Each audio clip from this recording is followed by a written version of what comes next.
I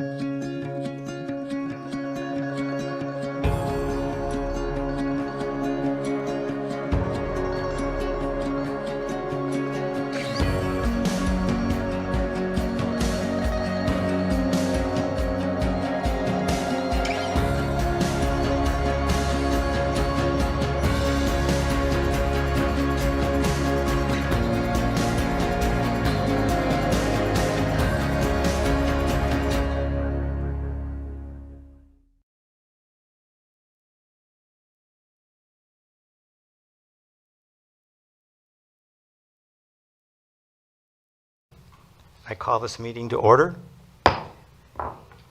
Good evening, everyone, and welcome to the January 16th meeting of the City of Minnetonka Sustainability Commission.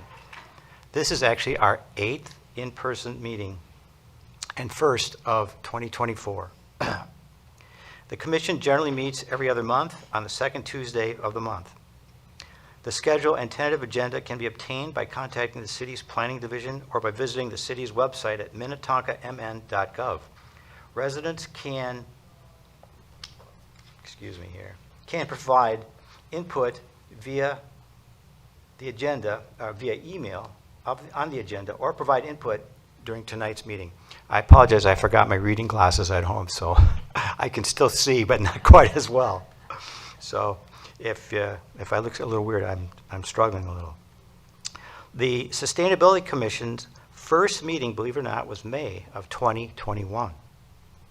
Here at the City of Minnetonka, areas of review for the Commission include air, water, energy, land, ecological resources, recycling, waste management, and other related sustainability areas not addressed by City Code or another City Advisory Group. The Sustainability Commission has a unique role here in Minnetonka, as we serve both as an advisor to the City Council and as an ambassador for the city programs. As an advisor to the City Council, the Sustainability Commission makes recommendations on city plans, policies, procedures, programs, practices, and proposals that relate to sustainability and conservation of our environmental resources. Final decisions are then made by the City Council. As an ambassador, the Sustainability Commission attends events to promote city initiatives with the public. So that is item number 1 on our roll call. So item 2 is our roll call. Ms. Wishnak, will you please call roll? Anderson. Here. Burr. Here. Avalos. Absent. Henry. Absent. Patain. Here. Meyer. Here. Norman. Here. Churgal. Here. There are 6 of us here tonight. Thank you. That concludes item number 2 on the agenda. We'll move on to item 3, which is our approval of tonight's agenda. Mr. Gordon, do you have anything to discuss or to change? Chair, I do not. The agenda is as posted. Very good. There are no changes to the agenda. Would someone like to make a motion to approve the agenda? One of my commissioners? Is there a I motion? move to approve the agenda. Thank you. Do we have a second? I second. Thank you very much. Ms. Wishniak, would you poll the members, please? Anderson. Yes. Burr. Yes. Patain. Yes. Meyer. Yes. Norman. Yes. Churgal. Yes. Thank you. The motion passes. Item 4 tonight is approval of our November 21st, 2023 minutes. Does anyone have any changes to those minutes? I'm looking at my fellow commissioners. No changes? I actually have 2 minor changes on page 2 in our 2021 minutes. On page 2, the second paragraph on the page, the paragraph that starts out with Norman likes the clear and concise organization. If you go to the last paragraph, or last sentence, it says a hyperlink may be used. We need to insert the word to, T-O. A hyperlink may be use to track and show how far the city is meeting. So the second two should be deleted. So that is item 1. It's a minor editorial comment. And secondly, the next paragraph that starts out with, Patain appreciates the hard work put into the plan. The first, second, third, the fourth sentence starting out with, reducing garbage refuse. In my opinion, it should say reducing garbage or refuse, because refuse and garbage are synonyms. So I would say we should insert the word or. It'll be grammatically correct. Those are my only comments. And so with those, I would like to have a motion for the minutes to be approved with those 2 minor editorial comments. Is there a motion? So moved. Very good. Do I have a second? Second. Thank you very much. Ms. Wozniak, would you pull? And, yep. Anderson, Yes. Burr, Yes. Patain, Yes. Meyer, Yes. Norman, Yes. Chair Galt. Yes, the motion passes. Thank you very much. That concludes item 4. Item 5 on tonight's agenda is, item 5 is our agenda items, and with that, I will turn over item 5A to staff. Gordon, thank you. Thank you, Chair, Commissioners. This is our first item for 2024, and that is really acknowledging all the hard work that went into the community in 2023 and a little bit before in a few cases with our annual sustainability awards. And these awards are well-deserved by all the nominees. The nominees are all well-deserved for their hard work going into them. Again, this is the year 3 of our awards, and it grows a little bit more every year. So as the staff report noted, we've got 8 nominees this year, and we've got those spread out in the 5 different categories. Energy, and there are 3 within the energy this year. Landscape, which has 2 submittals, and then 1 of each within the water, waste, and young adult categories. So a good mix of projects here, and what we're going to do tonight is listen to some of the presentations. I will give some of those presentations for the nominees who can't attend tonight. I'll give a high-level overview, and then what we're going to do is have you vote on all of the nominees within the categories. And as I noted, there's only 2 categories that really have competition, the energy with 3 and then the landscape with 2. So on your table in front of you is a small ballot, and there's a pen there as well. And what we want you to do when we get through all of the presentations is we're going to vote on the 3 that are within the energy category and then the 2 that are within the landscape category. And then Claire, our Green Corps member, will come and collect your ballots. She will tally them, and then we'll come up with a winner for the energy and the landscape categories. The water, the waste, and the young adult, they're winners already. Okay.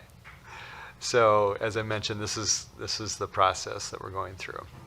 So I'm going to go through the energy category for the 3 nominees. So we've got a residential, single unit residential project. We have an apartment project, and then we have a nonprofit institutional project. And I think what I'll do is I'll have that be the first one, because we do have a member, actually a staff person from St. David's in the audience. So I will let him come up and make his introduction and give you a little overview of the project, and then I'll circle back and just give you an overview of the last 2 projects. So Jason, if you wouldn't mind, come on up. Hi, good evening, everybody. I'm Jason Palm. I'm the Director of Facilities and Risk Management for St. David's Center, just a 30-second run from here. And first of all, thanks for just the great work that you do. Sustainability is really important to our family. My daughter actually applied for the kind of junior sustainability kind of position or whatever a couple of years ago that you guys had, and she's planning on going into environmental studies next year in her freshman year. And as a family, it's just been something really important to us. So when I started at St. David's 7 years ago, I was really excited to join an organization that already really valued sustainability. We had just done a major renovation, and as part of that, received bond funding from the state that put us in kind of this 30-year process of keeping a lot of initiatives going that we had to initiate at that time or as part of that building project. And it's my job to make sure we continue to do those things. So, I mean, over the last few years, we've replaced every bulb in the building with LEDs. We've replaced all of our water flow with new aerators. We've done a number of things with recycling. This last year, we, in kind of a different category of landscaping, we brought in a master gardener and also an arborist to help us kind of better take care of our land and our property, which I feel like we take really good care of, but to take that next step. And that's been really exciting as somebody who loves plants. I'm kind of like a kid in a candy store with these two individuals. It's really been a lot of fun. So the biggest project by far, though, for sustainability for us has been the solar array project. We had been planning on adding a solar array since about 2020, 2021. We've been looking for a partner, and given the expense, we talked with board members, they were putting the word out, and we couldn't find kind of a way to swing it financially. And then found a partner, True North Solar, who had a connection to St. David's, who basically offered to put the array on for free for us. And the way they would do that is by having us pay a small stipend each year. They would own it for 10 years, so they would get the tax credits each year, and then they would get a $40,000 rebate from Excel. So they built the array for us. We partnered to kind of work on it. We actually needed a new roof, so we put in a brand new roof in the area where they put the array right before they put it on, which is the ideal, for that kind of a situation. And it was a really fun, exciting project. So we've had it now for a year. This was our, this year we saw about 50,000 kilowatt hours were produced by the solar array, which is really significant. Marty, the owner of True North Solar, said he was really excited about how the project went, the amount of sun that we get, the kind of year we had. He said it performed really well. So that's what we've done, and we're just really excited to be a part of a community that cares about sustainability. So thanks again, appreciate it.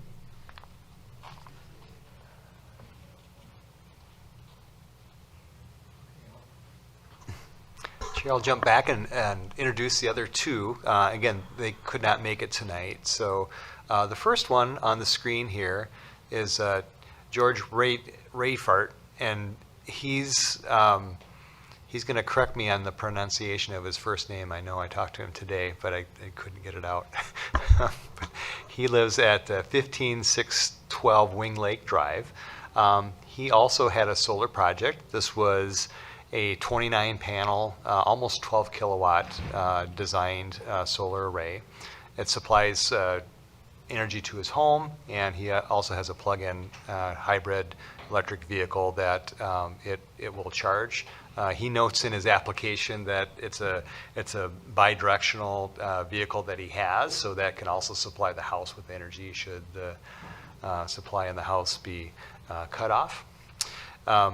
He's also done a few other things to his home to prepare it in advance of the solar. He has an Energy Fit home certification, which essentially means he's made lighting and insulation efficiency improvements. And then just as another note in their application, they also do other home practices with recycling, composting, food cycling, cloth diapering, and then they've done some pollinator-friendly yard improvements, and they also try and buy unpackaged produce when they're able as well. So that's kind of what their home is doing in the realm of sustainability in Minnetonka. Okay, and our second application here is from the Minnetonka Heights Apartments, and this is the Heartland Realty Investors, that is the property owner, who had, and again, another solar array installed. The owner notes that they have a passion for the environment and bringing clean, renewable energy to the properties that they own, including this one in Minnetonka. and they were very excited to implement all these environmentally conscious practices with the solar array on their building. They didn't note a size of the array, and that's just more of a side note than anything, but we noted it in the other two. I went in trying to find in our building permit applications, because we always note the size of the array, the kilowatts size, and for whatever reason, this one didn't have it on there. So I can't report that tonight, but it's an array of probably similar size to what you saw in St. David's, I would guess, just looking at the number of panels on the roof as a comparison. So with that, those are the two. And this is an affordable housing project, as Ms. Wishnak lets me know as well. So it's providing a number of resources to those folks. So those are the three nominations in the energy category. I think at this point, if there's any questions that the commission has about anything, let's maybe get those answered before you do check which you would individually see as a winner, and then Claire will come around and pick those up. So any questions, let me know.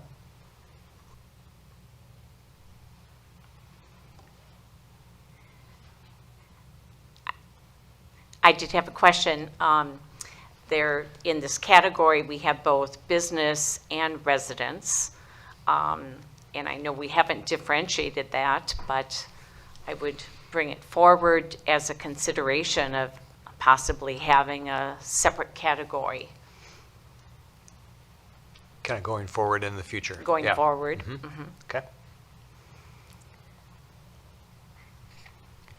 I would concur with my fellow commissioner. I think it would be appropriate to have a delineation between residential and commercial industrial. I think that was an oversight on our part from last year, but yeah, I concur.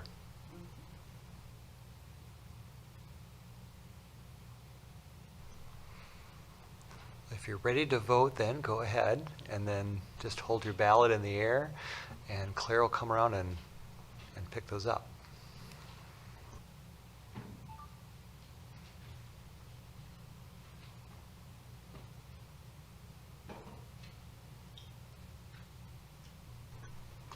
Mr. Gordon, I do have one question for one of our folks, Jason.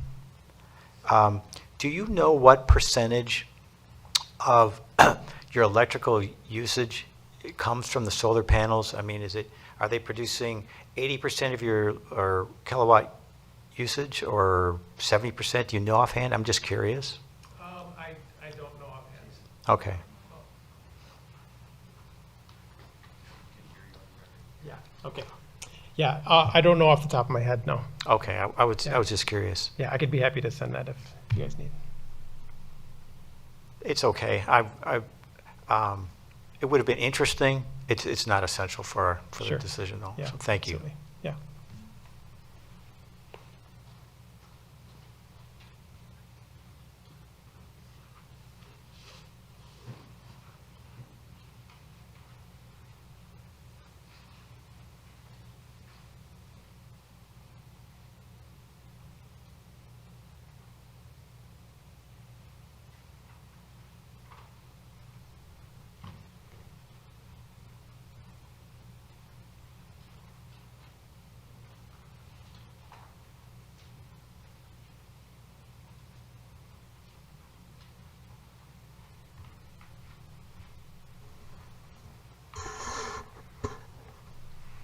All right, we will let Claire tally the results here, and we'll have a drum roll as those are being prepared. I'm going to move on to our next category, and maybe what we'll do is we'll just circle back at the end and do it that way, so we keep rolling here. Okay. Oh. Huh. Something happened. Chair, let's take a pause my slide deck is messed up. I wonder if that was our technology thing here. I'm going to go back in and see what is happening. Give me 1 second here. No problem.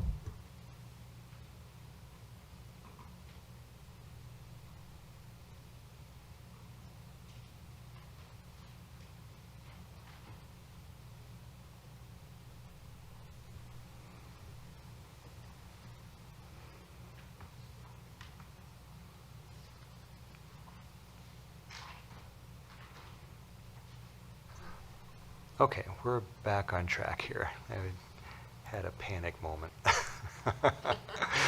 Okay, so here we go. So our next group is for our landscape. And here we go. Okay, so we have two nominations for the landscape. And this is the first one. This is resident Kimberly Olson. And she did this in conjunction with a grant from 9 Mile Creek. And it was actually the 9 Mile Creek staff that submitted this.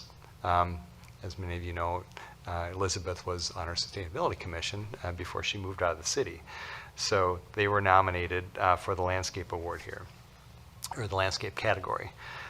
So this was a grant from 9 Mile Creek in 2021 to install native shoreline buffer along 9 Mile Creek. The buffer restored 1,320 square feet of residential turf grass and invasives, and really created a situation where new plants were included in that area, and then provided the resiliency that those plants do along the creek corridor here. So from Kimberly, this was included in the packet. She says, "I'm most proud of taking sustainable action to protect our precious watershed and accentuating the use of native plants in the shore buffer project design." So that is her application for this more resilient stream bank at her address at 5432 Maple Ridge Court. Okay, then the second one is Charlie Swanson. And I said they aren't here. Charlie is here tonight, and Charlie's going to come up and tell you about his project at his property on 2840 Mayflower Avenue. Charlie, I'll turn it over to you. Hi, welcome. Thanks for having me today. I brought myself a little friend because I'm a chemistry teacher and I'm really used to teaching with props. So this is my friend that I've become really acquainted with after working on my house and my sustainability project. The first day I toured my house, 10 ducks flew right over my head, and that pretty much sold me on the house. It was a beautiful place. It's a really nice long kind of span of a backyard. But the problem was it had been a rental unit for many years, and it just hadn't been taken care of at all. And there was many, many years of overgrown buckthorn use, or overgrown buckthorn in the property. And so about a third of the acre was just covered in really big, tall buckthorn plants and trees. And that was really blocking out a lot of the natural light, a lot of the natural wind, and really choking out a lot of species. So when I got there, I said, I want to put some sweat equity into my house, and I spent a lot of time learning about buckthorn and then removing it. And the first thing I did was hired 30 goats to help me remove it. That was an amazing experience, partly because a lot of the neighborhood kids wanted to come and see them. And so it was a really cool kind of a neighborhood. I became the goat person at the first block party.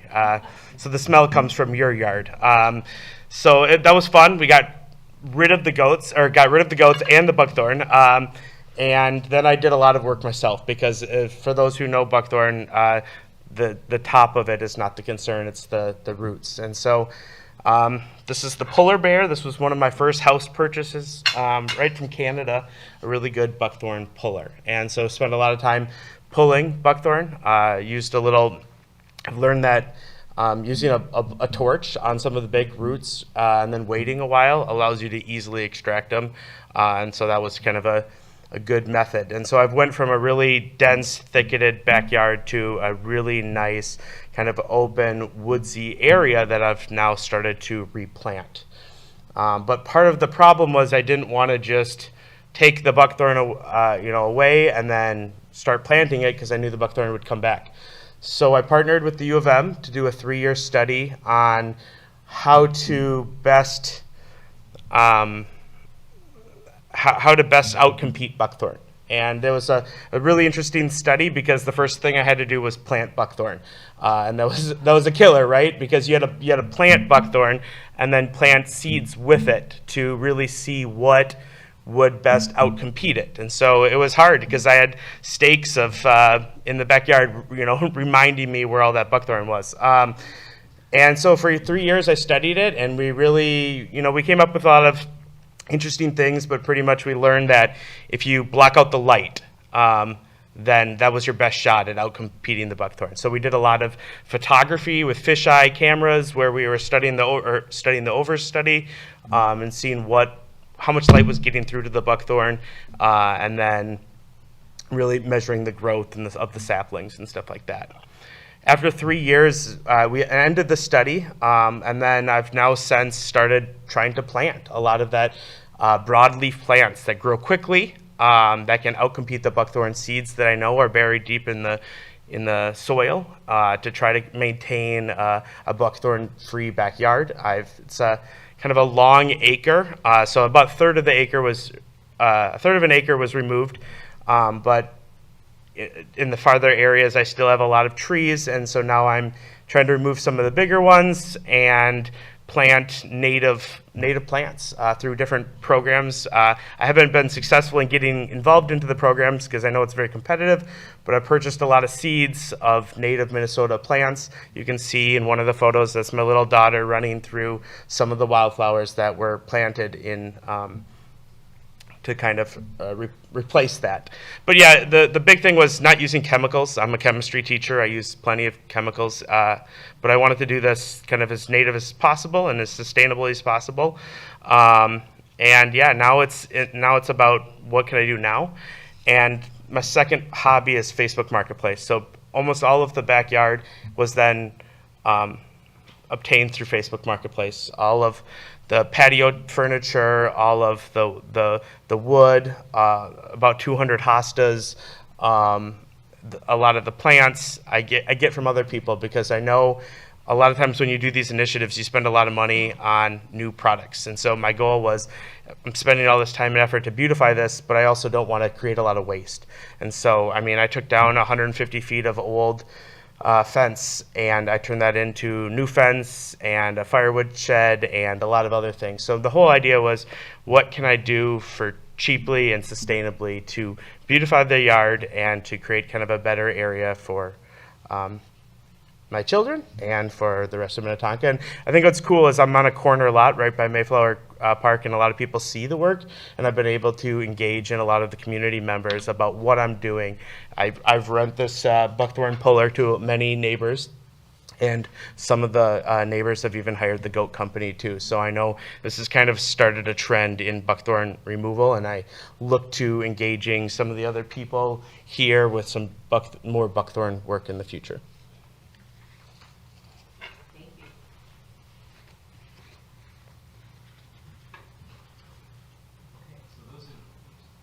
Those are the two of the landscape nominees, like our energy. Take a vote on which. Mr. Jordan, I have a question. I don't see Charlie's name here as the second individual nominee. Did we get the correct balloting Oh, information? yes, the ballot is incorrect. Okay, very good, thank you. So the second one on there, which is the only one in the water category. So that nominee should actually be Charlie. So it's Kimberly first, and then Charlie would be the last row. That is my fault. Yeah. So replace the last one with Charlie, and we'll sort it out here. So Kimberly in the first row, Charlie in the second row. Thank you for.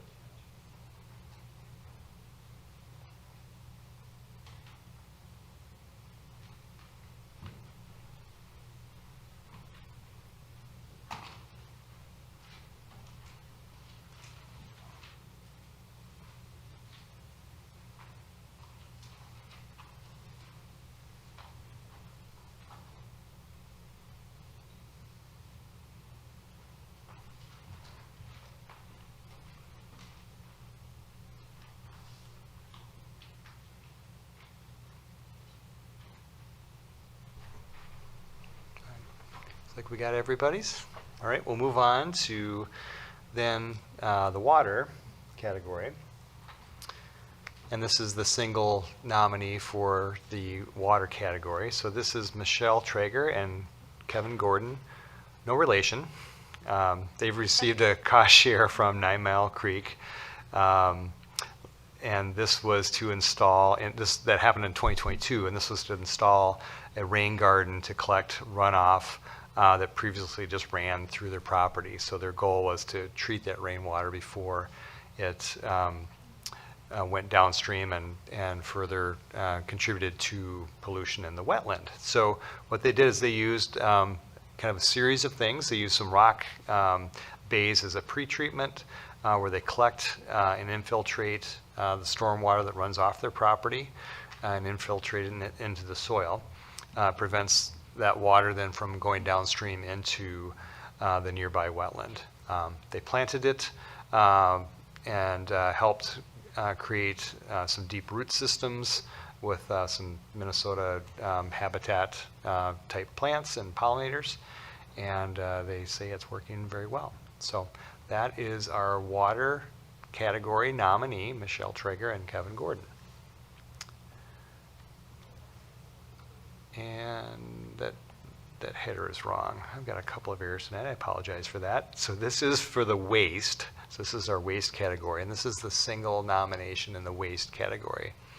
And this is Mary Jo Bailey from Bailey Properties, and this just shows an image of their complex on the Baker Road site that they've owned for many decades. So one of the things that happened over a decade ago is this property actually was given the United States Green Building Council's LEED Platinum certification, which is as high as you can get for certification of building and grounds in the Green Building Council's designations. So it's a very prestigious award. Her nomination, though, was on their waste efforts, which would be a part of the Green Council categories in getting the LEED Platinum Award. But for our awards tonight, we're just looking at the waste. And so what she's noted in her application is they've been able to convert 80% of their waste into recycling of various types. So that's been a very good waste stream reduction implementation that they've had at their properties for a while now. So that is Mary Jo Bailey, Bailey Properties for, again, this is the Skyview complex that they've owned. And then the last one is our young adult category, the fifth category. And the young adult nominees were Sarah Johnson and, I'm sorry, Sarah, there's two Sarah Johnsons, by the way. Sarah Johnson is their program person at the high school. Sarah Johnson and Emma Karlovsky were the seniors last school year who submitted this. And maybe Molly knows them, I don't know. But they submitted this last year, and so they're off to college, so they're not here. We are going to have Christine from our Natural Resources Department just give an overview of the work that they did do. So I'll turn it over to Christine Peterson, and she'll talk about what happened. Thank you. Well, good evening, Chair and Commissioners. I'm glad to be here this evening. I'm Christine Peterson. I'm the Natural Resources Engagement Coordinator here at the city, and it's been my pleasure to be the liaison to this group since sort of prior to the club's formal establishment in 2022.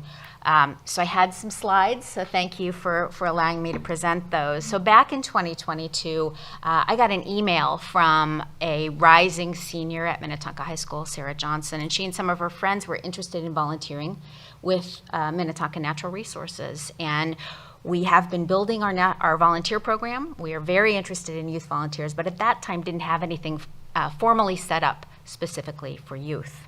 So I decided to do kind of a sampler, next slide, for them over the summer where Sarah and her friends were able to pair up with some of our experienced volunteers, bluebird monitors and buckthorn control efforts in the parks.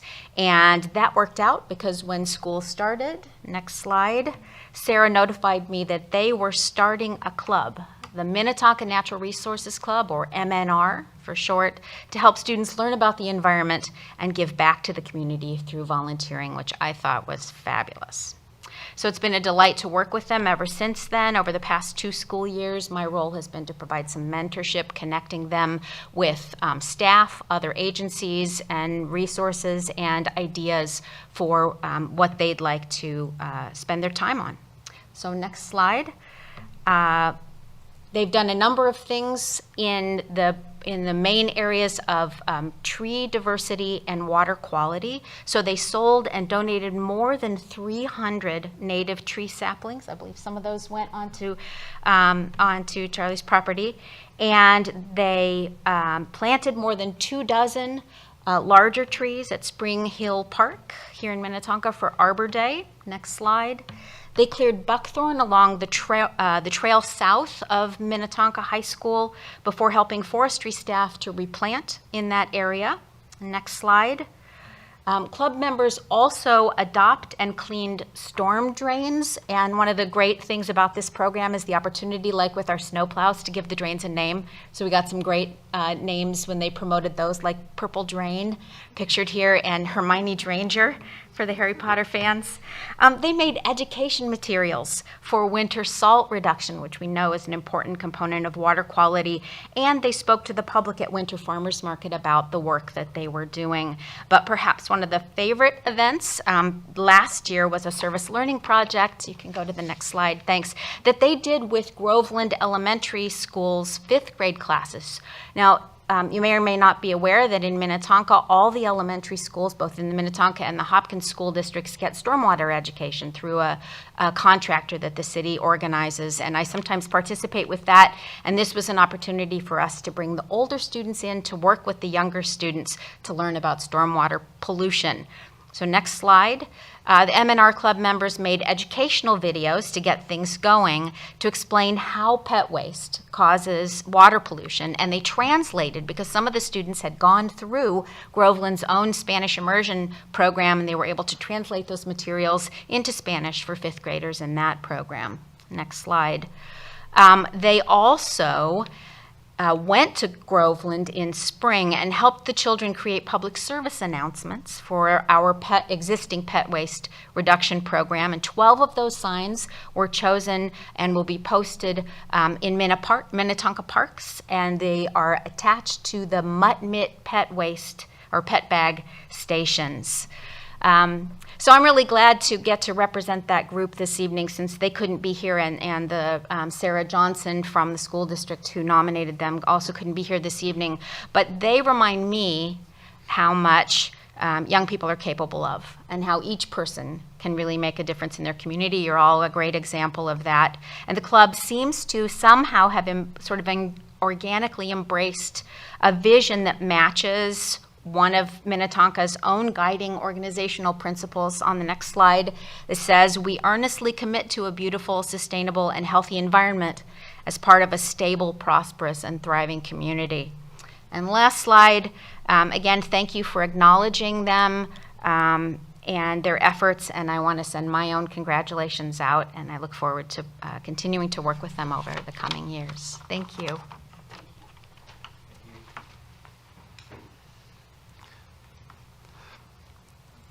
Okay, I think we are ready for the unveiling of the two winners and the energy and the landscape. Claire, do you want to do that?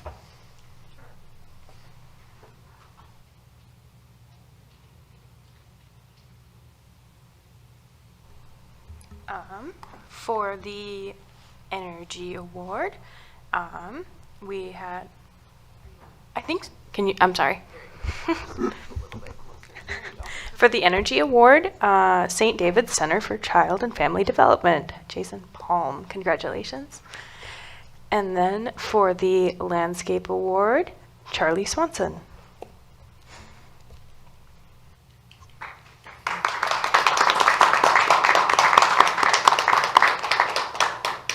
Applause is warranted. Thank you.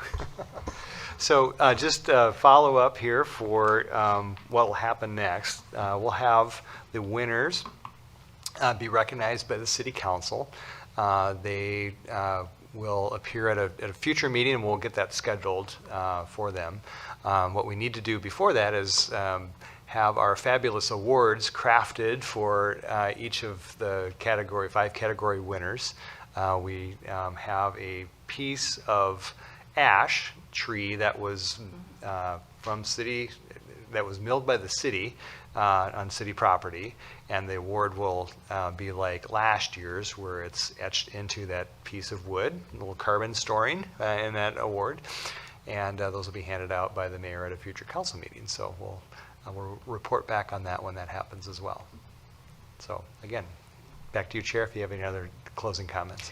Yeah, thank you, Mr. Gordon. I want to express, I think, for everyone, how delighted we are at the number of applicants that long before they submitted an application to our Sustainable Awards program, that went ahead and cared enough to try to improve their property and try to improve our city and try to protect the environment.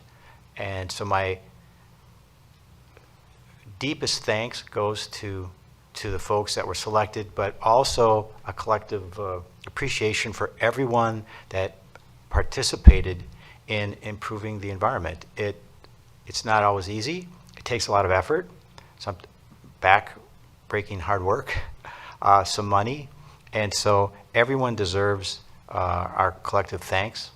And I'm delighted that this group was able to submit an application, and I'm very grateful that they did that. And we want to thank you for submitting an application. Those people that weren't selected still should be applauded, because everybody deserves credit for trying to improve the environment. So thank you all very much. I would also echo the appreciation for the depth and breadth of the contributions that people have made, not just this year, but over, as you indicated, several years towards sustainability. And I think it's a wonderful example that can be provided for the rest of our Minnetonka residents, that we could include. I would propose that we include a photo and a brief summary statement for all of the contributors to go into the Minnetonka website and mailings. It may be a collage to show the beauty of Minnetonka. Yeah, I agree. I was going to make a suggestion, Mr. Gordon, that perhaps the communication staff, perhaps one of our Green Corps folks, could develop a poster that could demonstrate all of the applications or all the submittals, so that we can more broadly display what has been done, and we can let other people be aware of all of the creativity and hard work that went into that. So it's not part of our 2024 work plan, but I think it might be beneficial, and I see some nodding heads, so I think that may be a good idea. Yes, Commissioner Patain. Thank you so much. I just wanted to say thank you all for being here tonight. This is one of my favorite meetings that we get to do, is to see about projects that are being worked on in the community. I think it's so amazing. St. David's, I was really inspired by the fact that when you wanted to do solar panels and you saw that finances were going to get in the way, that you really continued to pursue it until you found a way to make it work. I think that's amazing, and it speaks volumes to how finances don't have to be the limiting factor when you're focused on sustainability, and how there's people out there that are going to help, and so that is phenomenal. Additionally, Charlie, like, wow, you had these goats out at your property, and just all of the changes, that was incredible. I think that's really inspiring. I always, I appreciate the pictures and whatnot, but it's really impactful to hear the stories behind how people are trying to work on one project, and you pulled in the University of Minnesota, and then also, helping out your neighbors. I think that speaks to community, and how sustainability, when we make changes, we can also help inspire others to make changes within the community and within their own property. So thank you both, and thank you to all the nominees. It's really fun to read the stories and see all of the different changes and how people are going about improving their little part of Minnetonka. Thank you, Commissioner Patain. Any other comments? If not, I need to digress for a moment, because I've neglected to briefly address the procedure for tonight for the agenda items, and I'm going to go over them very quickly. We ask staff to present their report. We ask for a presentation. Sometimes we ask for other folks to present. If we ask members to answer the questions to the commissioners, if no one's registered to comment, I would then open and close the public input portion for the agenda topic. If the agenda topic is informational, no vote is required, and we will move on to the next item. If there is a vote, we will then vote and poll the commission members, and then go on to the next agenda item. So with that, this item did not require a vote from the commissioners. It was a ballot selection, as I would differentiate from a roll call type vote. So with that, I believe item 5A is complete, and we move on to item 5B. And with that, we will turn over the report to Ms. Andrews, who I believe will be leading this discussion. So thank you. Hello, thank you, Chair, and hello, Commissioners and everyone. So I'm presenting this evening about our Earth Day programming proposal. So as you can see up here, we've got Williston Center, the Marsh, and the Community Center. And so this will be a focus, a display that will mainly be in the Williston Center, but hopefully also expand to the Marsh and the Community Center as well. And it would be for the entire month of April, for Earth Month. And the idea is to inform residents and visitors about energy efficiency programs, electrification opportunities, and renewable energy. So I know this has been something that the Commission has been hoping to do for a little bit, to have something to celebrate Earth Day and mark it. And so the idea is to make this display to celebrate Earth Day and actually the whole month. And so hopefully that'll make it more accessible. And we know that there's a lot of different events that happen like on the actual day of. So having it up the whole month is hopefully going to just spark more interest and have people be able to look at it at their leisure at the different places. And so the proposal for the display, so the first thing will be 4 posters. And so the first poster will be about energy efficiency. And this is just kind of a little image that represents kind of what it would look like, but I think the bottom category would actually be a little different. I think we'd call it weatherization. But it's kind of the different steps that you can take. And then the next poster, if we go, oh, thank you, will actually detail kind of further steps. And so as you can see here, we have different flyers for different programs that are available to residents, local nonprofits and organizations, multifamily buildings. So kind of all the different organizations and people in Minnetonka and how they can weatherize. And then the next poster is going to be about appliances. So electrifying, getting an air source heat pump, or other great things like electric vehicles. And so it'll highlight opportunities that are available for people to do that. And then the last poster will be all about renewable energy. So it'll be how people can access that, whether it would be by installing on-site solar or accessing community solar or subscribing to Xcel Energy's renewable program. So those are the posters. And then, next slide please, thank you. The idea is also to have a tree which would go up on the wall, and actually residents and anyone who visits the display could take a leaf and actually make a commitment to sustainability. So they could say, I'm going to get an energy assessment, or I'm going to subscribe to community solar. And then they'd get to put that leaf on the tree. And so it kind of shows just like what their neighbors are doing, what they're doing, and kind of a way to celebrate that and really mark that, like, I'm making this commitment and we're doing this together.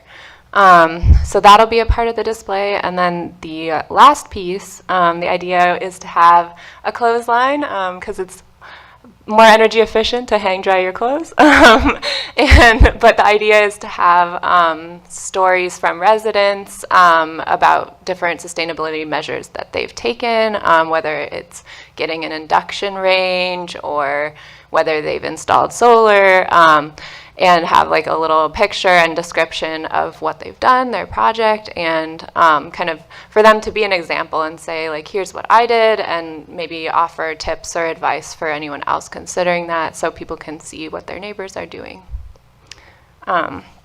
So that's kind of the idea of the whole display. The full thing will be in Williston, and then hopefully parts of it will be in the Marsh and the community center as well, to so that people can who visit those different spaces can access it. And the last slide, please. Thank you. So I'm hoping that the commission can ask any questions that they're interested in about what the display will look like, any recommended changes or ideas that you have to add to it, and then lastly also to please spread the word about it, so that people come see it and interact with it and put their leaves up and all that good stuff. So, yeah. Thank you, Ms. Andrews. Did anyone have any questions? Any comments?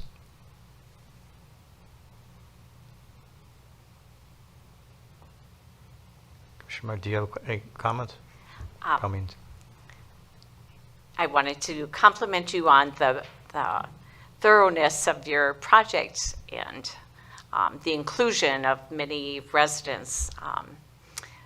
I also see this as an opportunity to add resources, so that if there are interests piqued by some of the visuals and posters, that there are readily available resources.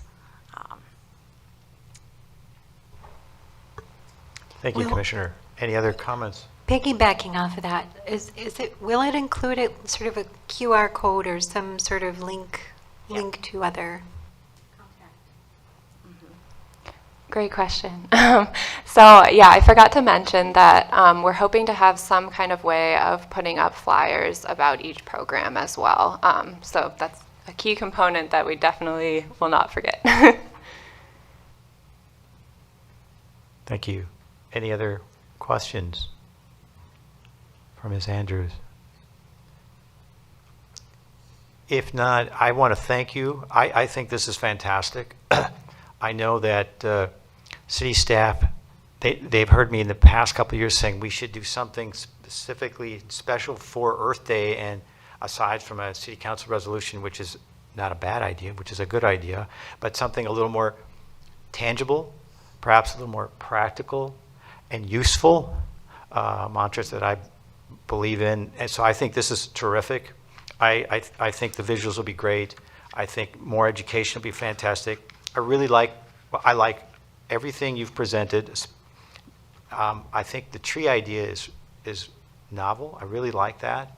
I think that it lends some additional engagement from the citizens here in Minnetonka, so that they can say, hey, we've done this, and they can put up a leaf or on the tree. So I think it's terrific. So thank you very much. I think it's great work, really great work. If there are no other questions, no one has registered to comment on item 5B, I will open and close the public input portion for this agenda. This agenda topic does require a motion, and it does require us to vote. And so I'm going to ask for one of my commissioners to make a motion to approve the project as has been presented to us. So as one of my commissioners, are you willing to make a motion and then a second? Motion to approve the project as presented. Thank you, Commissioner Norman. Do I have a second? I second. Thank you, Commissioner Meyer. Ms. Wisnack, would you poll the members? Sure. Anderson stepped out for a minute, so I'll count him as absent for the moment. Burr, Yes. and then Patine, Yes. Meyer, Yes. Norman, Yes. Chair Golub. Yes, absolutely. And Chair, I did note Commissioner Meyer's additive comments as well with the motion. Thank you. With that, we conclude with item 5B, so we will move on to item 5C, and we will turn this item over to Mr. Gordon. Thank you, Chair, Commissioners. Have a few things that we do kind of on a more regular basis for the next couple items on the agenda here. This one, 5C, is our public outreach and volunteer campaigns. And although we would do that as a role of the commission, because that's one of the areas that you're focused on is outreach and education and involvement in the community. Our Energy Action Plan also has some statements in there that we wish to have that engagement as well. So we're doing that on a couple of fronts.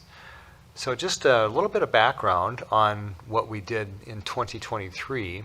We had 2 business outreach campaigns. There was a restaurant outreach campaign and a business blitz. So those are the 2 that you were involved in. The restaurant outreach involved kind of 2 areas, conservation and energy usage, and then waste reduction. And those were campaigns that we started in the spring last year.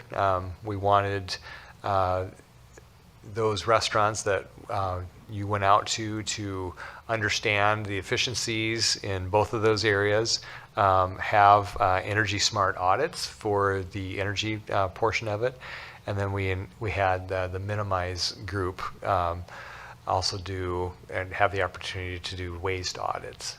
So the success of these 2 was really in the energy conservation realm. We had 2 energy smart audits completed of businesses.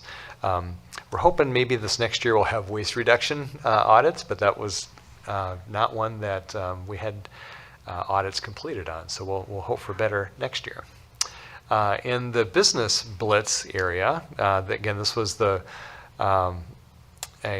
kind of two pieces to that. There was the one-stop energy shop, which was lighting, HVAC, and refrigeration assessments. That was basically a one-day blitz. We called it. That was a blitz campaign that this Energy for Energy Environment kind of modeled out. That was on October 13th. So in that, we had really good success with uptake on that. So there are 23 lighting assessments that were completed. And then we also had 13 smart thermostats installed. And I think that that's probably a really good start to more work to come. We talk about what other ways we may be able to roll that out. You know, heads up, we did mailings on the front end of it, you know, kind of follow up on the back end. And I think if we just keep doing that, I think we'll get more awareness to it. So again, first run, hard to know what that success rate really translates into, I think, until maybe we do this a couple more times, and then we'll start to identify, you know, what we can do and do better. So that was the last year's. So kind of looking forward, in the staff report, we identified areas that we thought we could focus on for 2024. And there were kind of focus areas for outreach again in really kind of three categories. And then if there's other things that you want to do, we definitely want to hear that.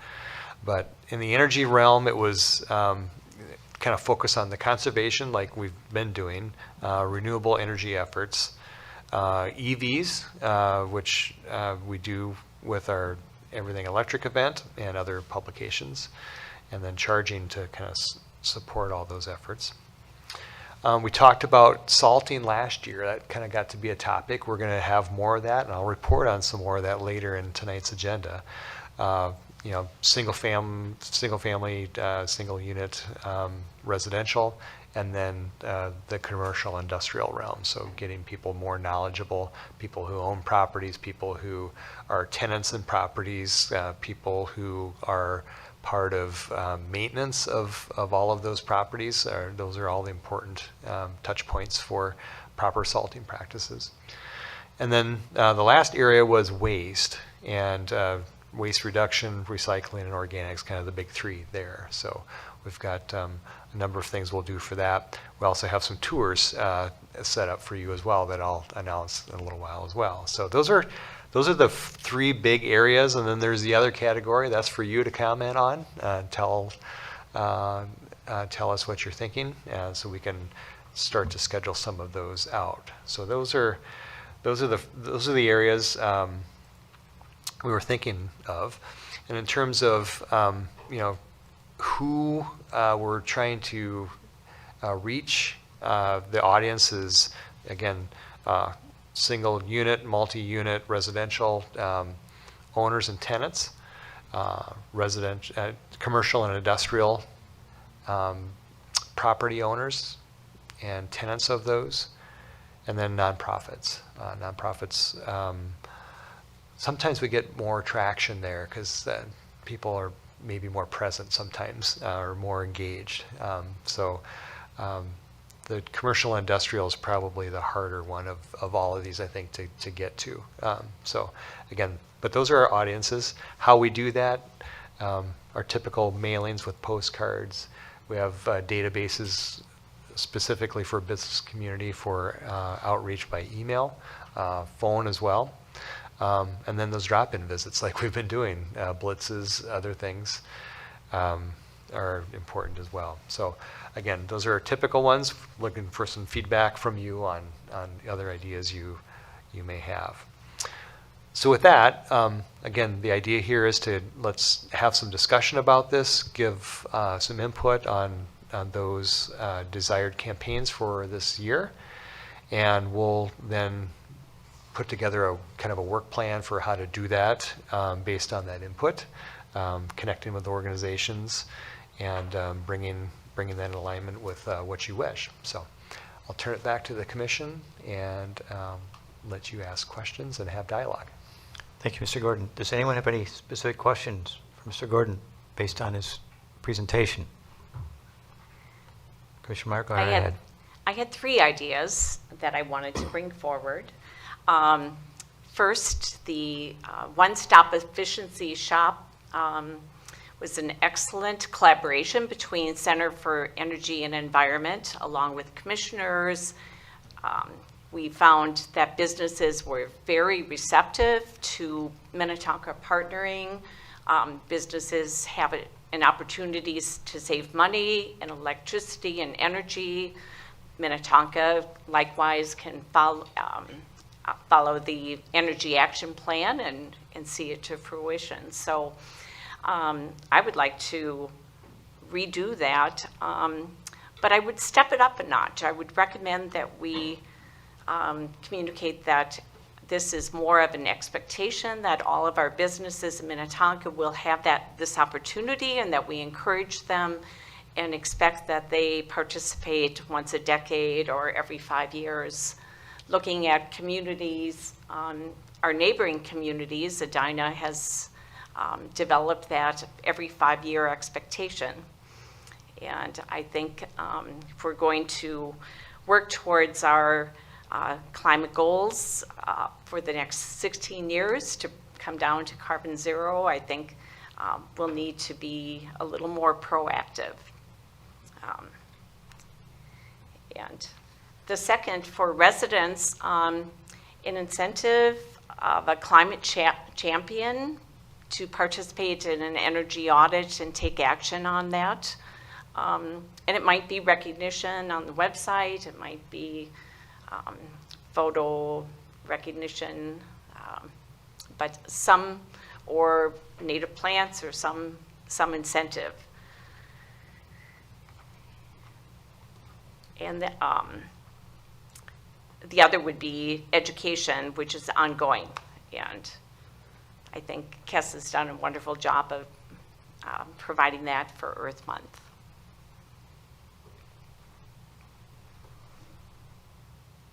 Thank you, Commissioner Meyer. I concur. I especially think that our one-day blitz, with several of us that participated in that, found that to be very useful, beneficial to the businesses.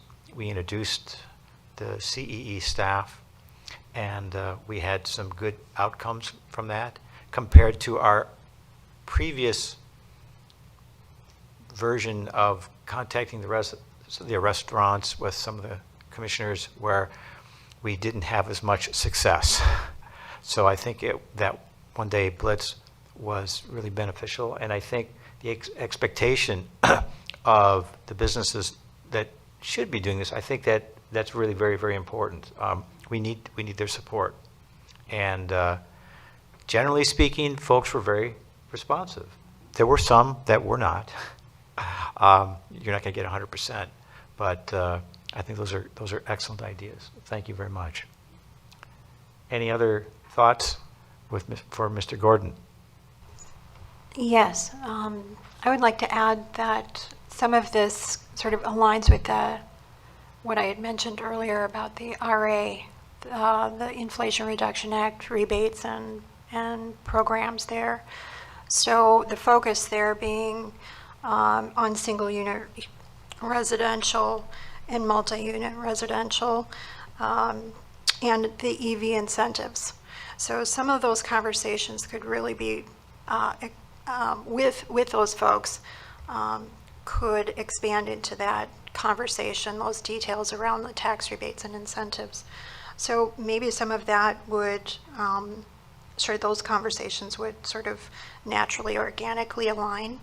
But the homes rebates, the HERE Act, the energy efficient homes improvement credits, as well as those new and used EV incentives would be, I think, very valuable for residents to know about this year. So they're new, so it's a lot to navigate for everyone. So if we can simplify it, maybe there's a piece to this for the commission as well, where the commission is brought up to speed around the details of these rollouts of these rebates and incentives in real time. I think that'd be really helpful. I agree completely. Thank you for those thoughts. Commissioner Patain? I agree. I also thought that the one-stop efficiency shop was very valuable, and it also just seemed a good use of everyone's time. I think the numbers speak to that.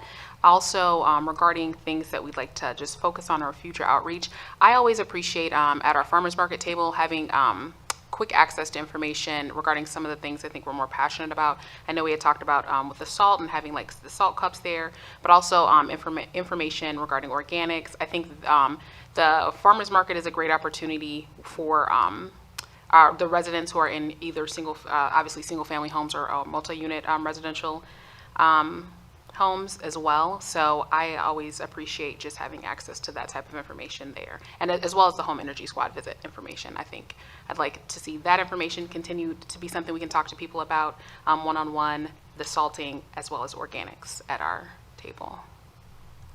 Thank you, Commissioner. Any other thoughts or questions? One final thing, I forgot to mention that nonprofits are included in some of these incentives and rebates this year, which is new for everyone, right? I think that it would be helpful to have some sort of resource for the nonprofits that exist in our community, to maybe a workshop or something around that direct pay. It's called Direct Pay Incentive Program for nonprofits. People are really excited about that. So just wanted to add that. Commissioner Meyer, do you have another comment? On that note, I know that Kessa Andrews you have been contacting nonprofits and encouraging them to participate in the IRA funds and solar, community solar. If you want to speak to that. Oh.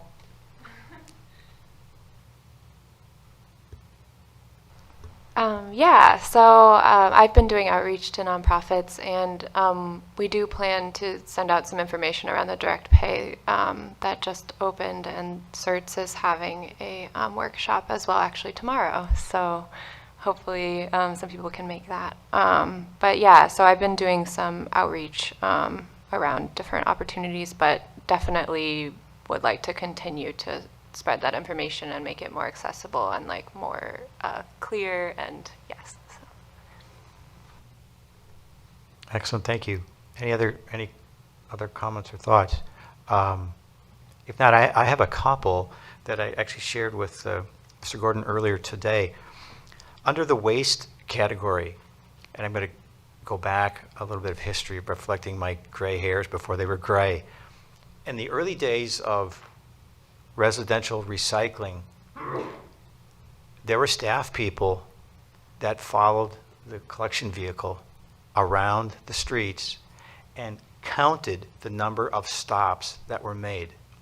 We needed to determine what was called the citizen participation rate, because in the early days of curbside recycling, those of us in the solid waste management world had no idea how many people would participate.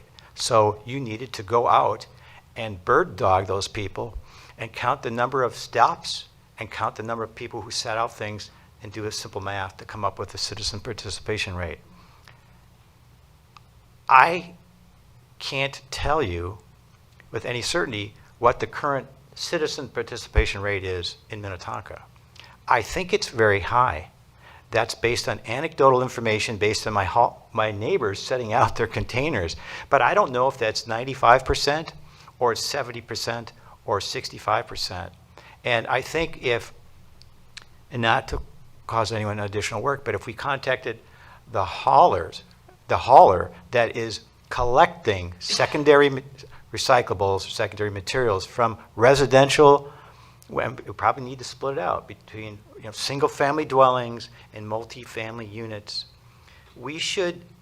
It's embarrassing that we don't know that. I mean, we can guess, but I think if we contact, I think it's Republic, they have that information. And it would be a simple question of contacting them and obtaining that information with regard to secondary materials or the recycling success of our recycling program. I think it would be good for us all to know that. With regard to organics, since that's fairly new, I know that the private haulers are offering that service. But I don't think any of us know what percentage of people are actually paying for that service or willing to pay for that service.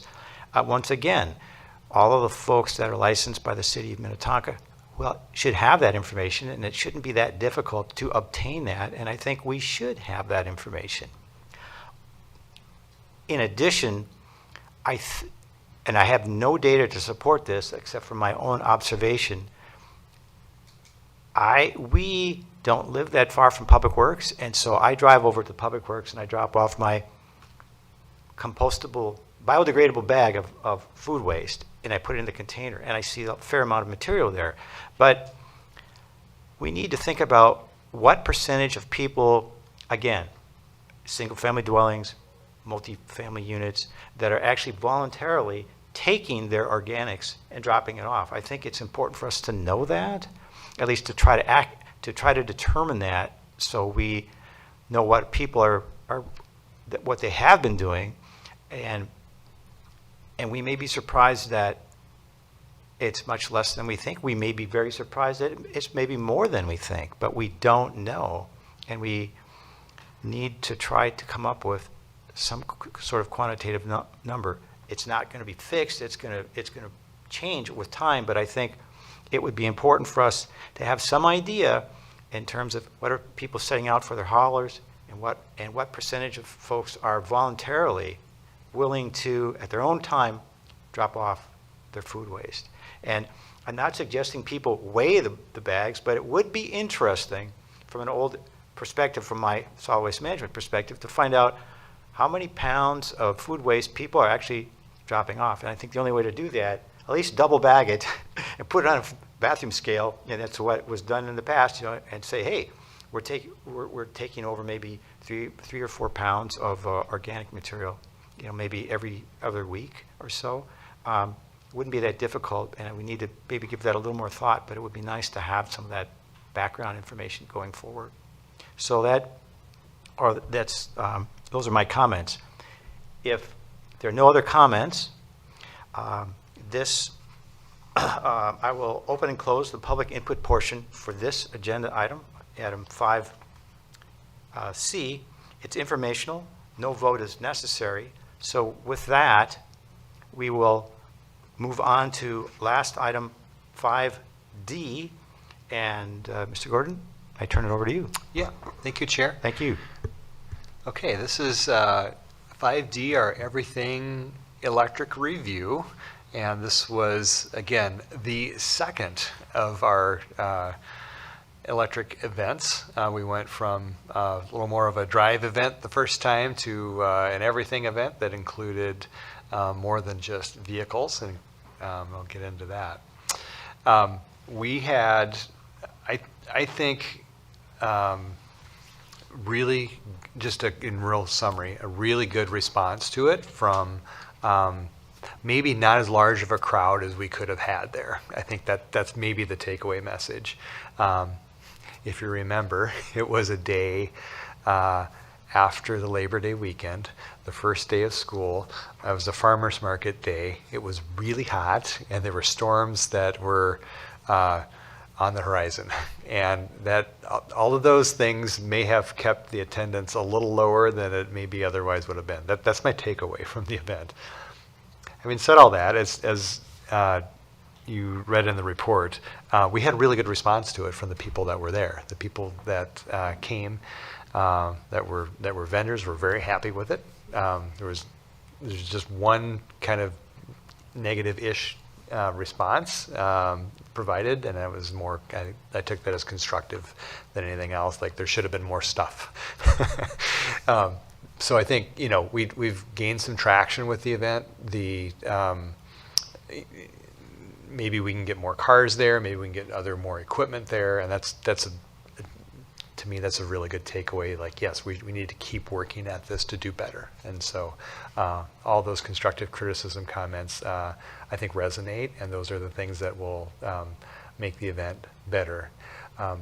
Some of the things that we put out to the commission, just in terms of what we do with it. I think that probably the most critical thing is getting the time of year right, and that's a really crystal ball sort of a thing to do here in the middle of January. But it seems that if we have a good day and the stars align, we'll probably have more attendance than maybe we had last year. So again, what we had is just a timeline here for kind of how we would lead up to this, and just start getting some things organized for it. So kind of the back end of winter into May, it's our outreach for auto dealers, other vendors. April into May is the date, and I'd like some feedback on that tonight, what your observations are of that. Also feedback on who you'd want to come. And then, our typical promotion of the event with the memo, social media, email, billboards, posters, word of mouth, that kind of stuff, other ways we can do that. Our thought was we do this not on the day after Labor Day weekend, but we do it before and do it in the summer like we did 2 years ago, a July-August type event. And again, everybody has a schedule, but keeping that in the summer time frame maybe starts to make more sense than people's focus going into the fall and other things that are happening. It just seems that summer may be the better time for that event. So yeah, that's a quick recap in addition to what was in the staff report of the event. And I'll turn it back to the commission for your conversation and feedback. Thank you, Mr. Gordon. Any of my fellow commissioners have any thoughts to share with Mr. Gordon? Commissioner Patain. I'm just going to echo this because I was very disappointed as a parent of a elementary school student that it was on the first day of school. I feel like that's a really large population of Minnetonka citizens that we are excluding. Number one, of course, like you said, I didn't even think about the fact that it was after a holiday, and a lot of people will go away for the long Labor Day weekend holiday, and so coming back and having the event the day after can be really challenging. But also, and I know we cannot compete with everything that is on the school's calendars, but the first day of school is kind of a big one. I do remember when the first one that we had, that when we had it in the summer, and I think we were lucked out because it was like perfect weather and whatnot. However, I thought that was perfect. It feels very much like a summer event. I love the idea of July or August. My only other thing I guess I would say to be mindful of is I know in the summertime we have lots of like festivals and different things within the communities, so that we're not overlapping or competing with any of those. But I did really like it when we had it in the summer, and I think that is much more appropriate. Thank you, Commissioner Patain. Any other comments for Mr. Gordon? Any of my fellow commissioners? Commissioner Meyer? By all means. Yes. I certainly enjoyed the event both years, and I would like to see an expansion, like some of the participants had mentioned, expanding to heat pumps, having Center for Energy and Environment members participate, as well as iPad interaction with sites that help people identify the IRA rebates that are available. Rewiring America is one that's very easy to use in a couple minutes, and we could utilize that right in the booth while we're talking with residents. I also think it's a good opportunity to highlight the EV charging stations that Minnetonka has put in. I think that's very proactive for the state. I believe that the level 2 chargers are still free.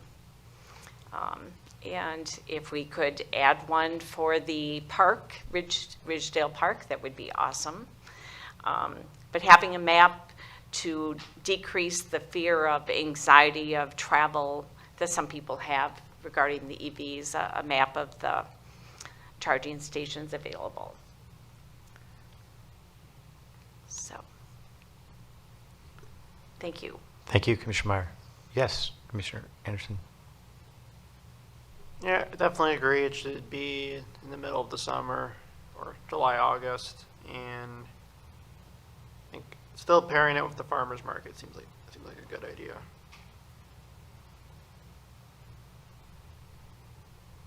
Thank you, Commissioner Anderson. Any other comments? I would like to also echo that. I'm just thinking in August, as we get later into August, we get closer to the school year, and we have athletics with high school students. So I'm thinking perhaps July might be a better time frame or target time frame, which we may, depending upon if there are no festivals, might be better. There's no way to predict the weather, of course, but 2 years ago we had a great day. We were lucky. So that would be some of my thoughts. I think the proposed changes itemized in the agenda, item 5D, for the electric vehicle equipment variety, the other comments that my fellow commissioners have mentioned, the idea of having information on rooftop and community solar vendors, I think will be tie in nicely with some other activities that our Green Corps staff, I think, are working on. And handouts too. I think I have to admit, I came down after 3 years of avoiding COVID. I came down with COVID, and I missed last year. I was concerned about infecting anyone else, so I stayed home and practiced my isolation. So I'm looking forward to this year once again. I think, we'd have more people. I think the location, farmers market is great. And I think I think that Mr. Ingleson's report is excellent. There's some really great background here, so we can make things better. And, we strive to improve things from year to year, and I think that we will do that. And I think that we'll be more successful, more people, more planning, and a different time frame that doesn't conflict with other folks, so they'll be more inclined to attend. I think we'll be more successful, and I think that's really beneficial. So those are some of my thoughts that I wanted to share. Any other comments? Chair Golub, one other comment. I know the Everything Electric event is something that our neighboring communities have done in advertising at Plymouth, Edina, Eden Prairie, or even collaborating with them rather than recreating two events. But at least the marketing aspect, I think, since they're so close to the Ridgedale Park. Yeah, I don't remember if Wayzata had an event last year or not. I think it might have been 2 years ago. I was thinking it was last year, but I think you're right. It was 2 years ago. Yeah, I think they might have actually contacted us to try to have some sort of joint effort so that people weren't competing against one another's cities. So that might be something we want to consider. I mean, I think it's really ideal from Minnetonka residents to have it in Minnetonka. Would people from Wayzata be willing to drive to Ridgedale? Well, I think many folks probably do anywhere. So I don't want to presume they would, but I think maybe folks might be receptive to that. So perhaps we should think about some sort of collaborative with some other folks. They can join us. We'd be gracious hosts. I think those are excellent ideas. And if this item also is informational, so I will open and close, if there are no other questions, I will open and close the public input portion for this agenda topic. There's no vote necessary, so that concludes item 5 on the agenda. And so we will move to item 6, which is report from staff. Thank you. Thank you, Chair, Commissioners. I have a number of things here to give you some reports and updates on. The first on the agenda that we had posted was our climate action and adaptation plan. And I'm happy to report that in the course of this meeting, I've received an email from the consultant to say, here is the draft report. So that is exactly on schedule with what we've laid out. So what's going to happen going forward here is we'll take a review internally of the document this week. And that's just to make sure everything that we thought was going to be there is there. and get it ready for community-wide distribution. And that will happen next week. So the draft of the climate action and adaptation plan will be posted on Minnetonka Matters next week. And there'll be a number of things that will happen with that in getting that set up. Is one, you'll get a notice that it's out there. People have signed up to the web page, will be noticed. We'll do a push out on all of our social media platforms. And what we'll be asking people is basically to engage in the plan at that point. So we want your feedback on what you see in the document. And that'll be one of the ways we start to inventory and gain public feedback on the document. So going forward, on the 5th of February, the City Council has the draft for discussion, comment on their study session agenda. And so staff, the consultants will be at that meeting. We'll give a presentation of what's in it, get some initial feedback, make sure that they are comfortable with the direction of the document. And then we'll continue to work through the document at a staff level, give back any comments to the consultant team as we see are in the document. We'll keep the public comment open through the middle of February. We'll put a date on Minnetonka Matters. It'll probably be around the 19th of February. So we'll have it open for a period of a little over 3 weeks where people can comment on the document.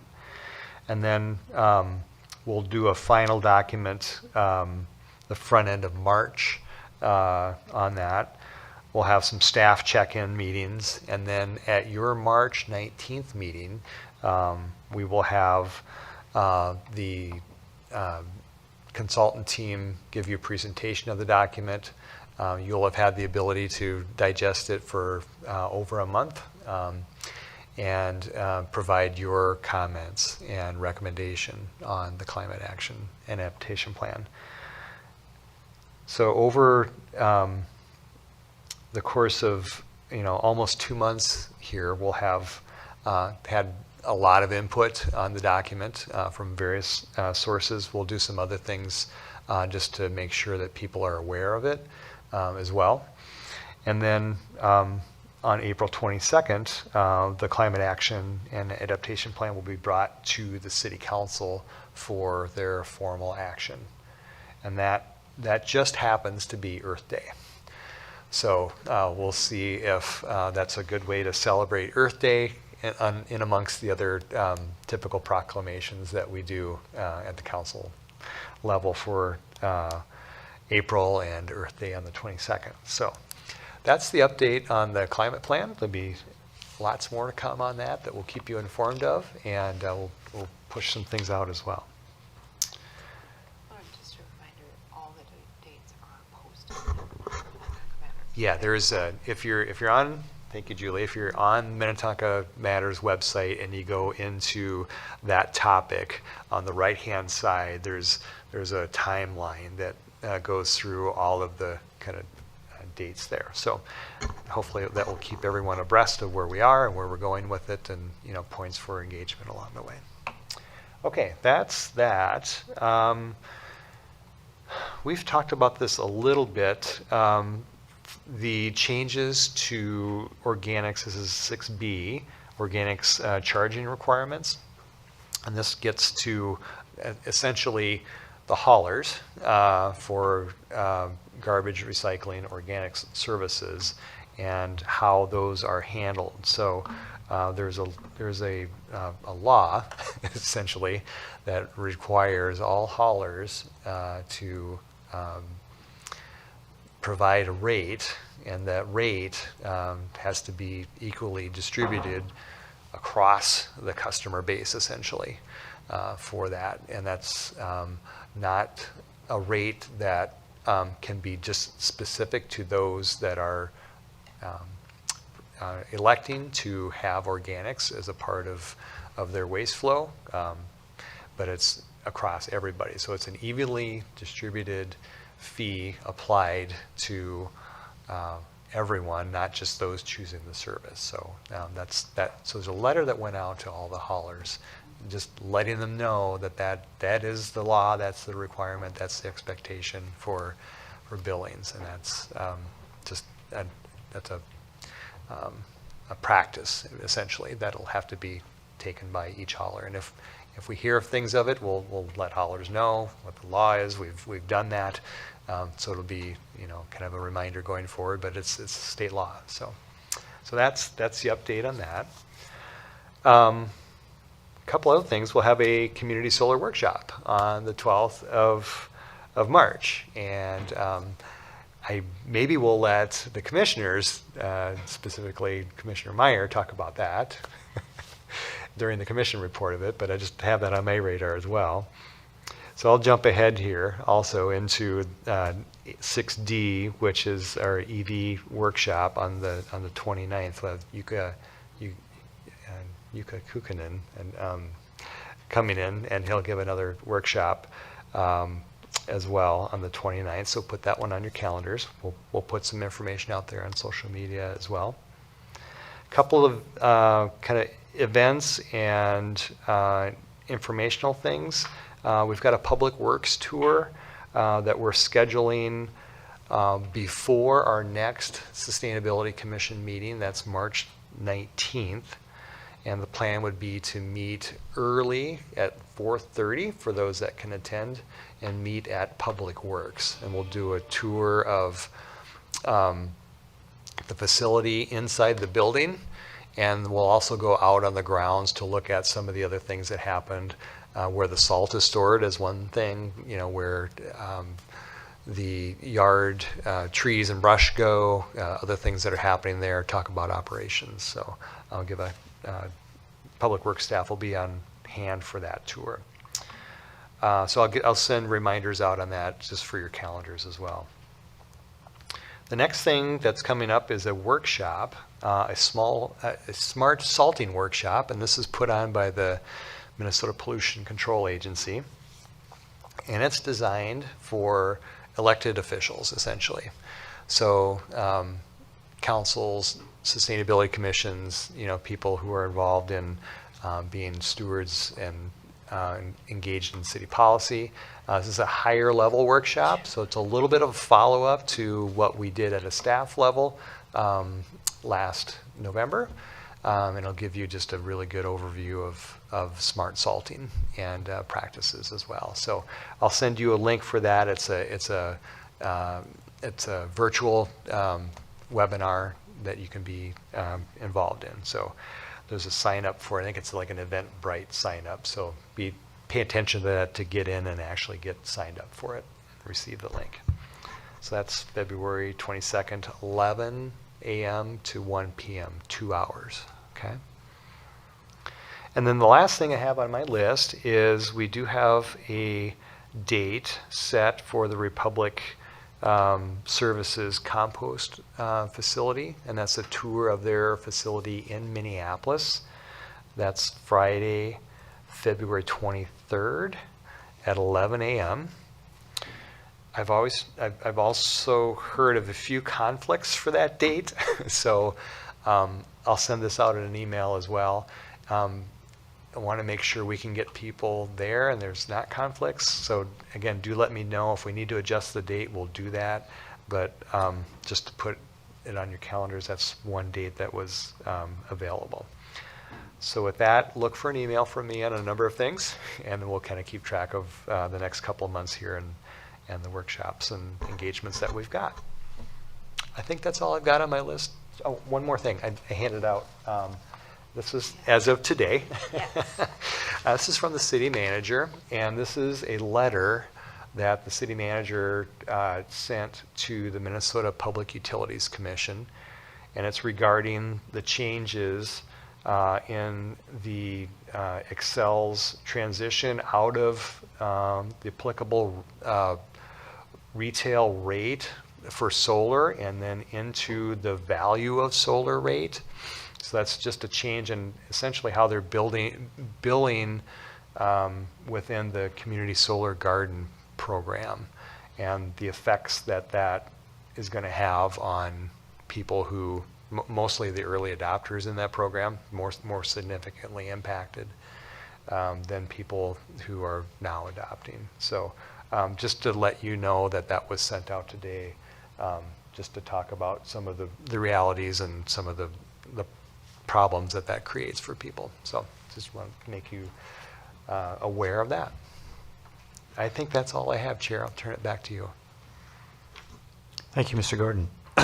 With that, we will move on to agenda item number Sorry, can I ask a question really quickly? Commissioner Patain, yes, by all means, sorry.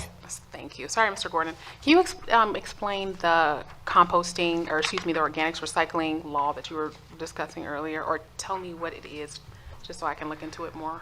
Yeah, I have some information I can probably send you just on the law, the links to the law, and really what the expectations are, and just some correspondence. That would be But perfect. it's essentially kind of what I described, but there's a little more detailed information in there to be Yes, aware I'd of, so I can appreciate do that. that as well. Thank you. Yep. Yeah, I agree. Could you send that to me also, or maybe to the other commissioners? I'd appreciate that. Thank you. Yes, because I'd be interested too in seeing if they're even defining out the process for current customers and how the communication is going to work in terms of whether the hauler is going to reach out to their current subscribers or how that notification will work. So thanks for that. We'll send the letter that we sent to the haulers as well, the city communication. Commissioner Anderson, go ahead. Yeah, would that, is that a state law? Yeah. Okay. Yes, it is. Okay, with no other questions or comments, we will move to item 7, which is a report from our Sustainability Commission members. Does anyone have anything they would like to report to their fellow Sustainability Commission members? Commissioner Meyer, go right ahead. Yes. I think personal experience is one of the best teachers, and for trying to electrify everything in our home, in our community. I've researched the heat pumps and found a good resource through the Air Source Heat Pump Collaborative, which is a collection of contractors who have experience and certification in heat pump. And lo and behold, our household needed to replace AC and furnace, so now we're the owners of a heat pump, all electric, and I think it's something, if we look at residents, it's good to provide the education ahead of time, because this equipment lasts for 10 to 15 years, and we'll all be in that situation of needing to replace it in the next decade or so. So the education ahead of time is very helpful. Thank you. Thank you very much. Any other comments or anything you'd like to share? I think it's probably common knowledge that calendar year 2023 was the hottest year on record. Unfortunately, it ties in with our climate action and adaptation plan. Who knows what 2024 will hold? I expect it will be more of something similar, if not worse. A friend of mine lives outside of Phoenix, about an hour. I don't even know what direction, but the average, well, not the average, but some of the highs in the last summer were 120 to 125 degrees Fahrenheit. And I told him it'll soon be potentially not sustainable for people to continue to live down there. The one community that my friend is part of, they were going to do a lot of additional development. They are out of groundwater. Some of their elected officials at the state level were not forthcoming with some information, and there are large portions of land that are flat as a pancake to be developed, but they won't be developed because they have no water, no groundwater left. And I would expect that would be worse. And there was one article, and I didn't bring it, but it talked about people being considered to be climate migrants. You know, they're moving out of certain areas because of all kinds of issues, high temperatures, lack of groundwater. So it's more relevant than ever. And our timing is good to have our plan, and especially since it's our climate action and adaptation plan. With the current situation, I think it's very apropos. So that's what I wanted to share. If there are no other questions, we will move to item 8, which is, oh, yes.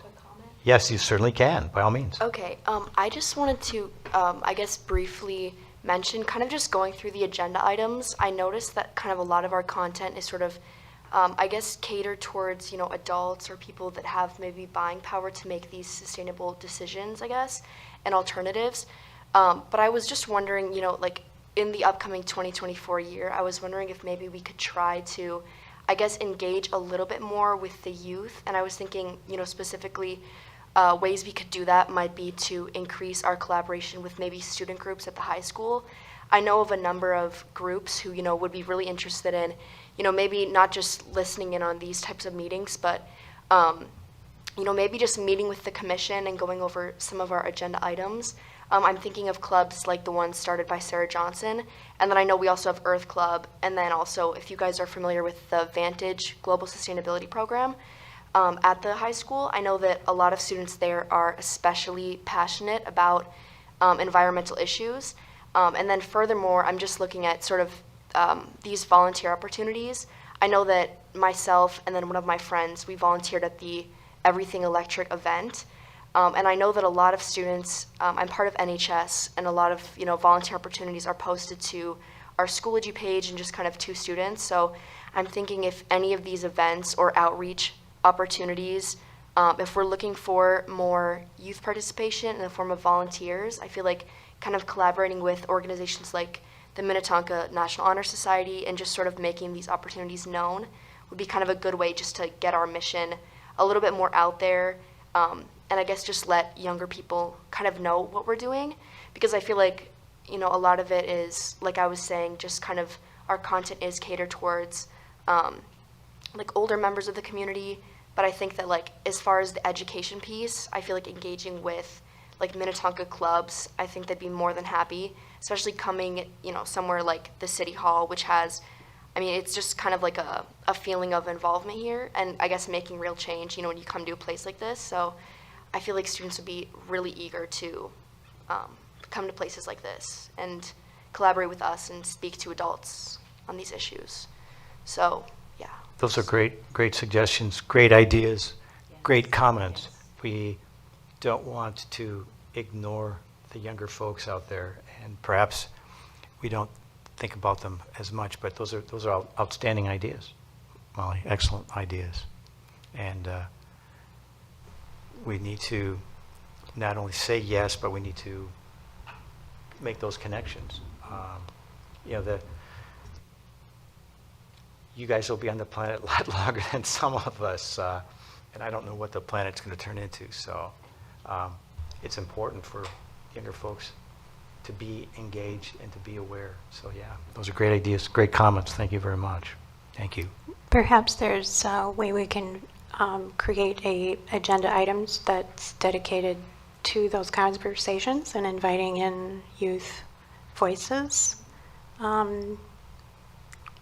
I see staff's nodding in agreement, so I definitely think we can do that.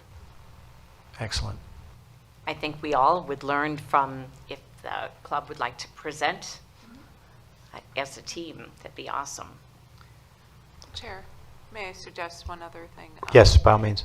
Do you think, Commissioner Burt, do you think that there would be an opportunity for the students to weigh in on the plan that's going to be adopted? I think that would be an instantaneous way to get some feedback from that population that maybe isn't involved as much in what we are currently doing. Do you think that's a good first step, at least? Yeah, I think people will be more than willing to. I could reach out to like some various club presidents and see kind of like gauge interest. But I do think that for sure clubs would be more than happy to come in here and maybe speak to certain issues and I guess offer a youth perspective. 100%. If they were, invited, I definitely think they would come in for sure. That might be a good way to start that interaction. Excellent. Thank you. I'd also like to say, there's definitely a willingness, I think, amongst the commissioners to meet the students where they are. I know previously we had done outreach in the community and gone and supported the solar suitcases. I don't know if- Yeah, if some of you all remember that. And so we would very much, or I guess, are interested in showing up at the schools and whatnot if there's events or things like that where we can better support the community that way as well. Yeah, absolutely. We don't want to preclude our youngsters, our youth, I should say, young adults. Those are great comments. With that, we'll move on to item 8, which is other business. I'm not sure, Mr. Gordon, do we have any other business? No? Very good. We will close that item. We will go to item 9, which is adjournment. So that is our last item. So I'm going to ask one of my fellow commissioners to make a motion to adjourn the meeting. Is there a motion to adjourn tonight's meeting? I'll make the motion. Very good. Do we have a second? Second. Very good. Julie? Sorry, I'm used to other commissions. Th- They that's just right. do a whole It's okay. Can you? vote at once, but I will go Oh. one person by Okay. person. Anderson? Yes. Burr? Yes. Patane? Yes. Meyer? Yes. Norman? Yes. Chair Gallup? Yes. With that, we are adjourned.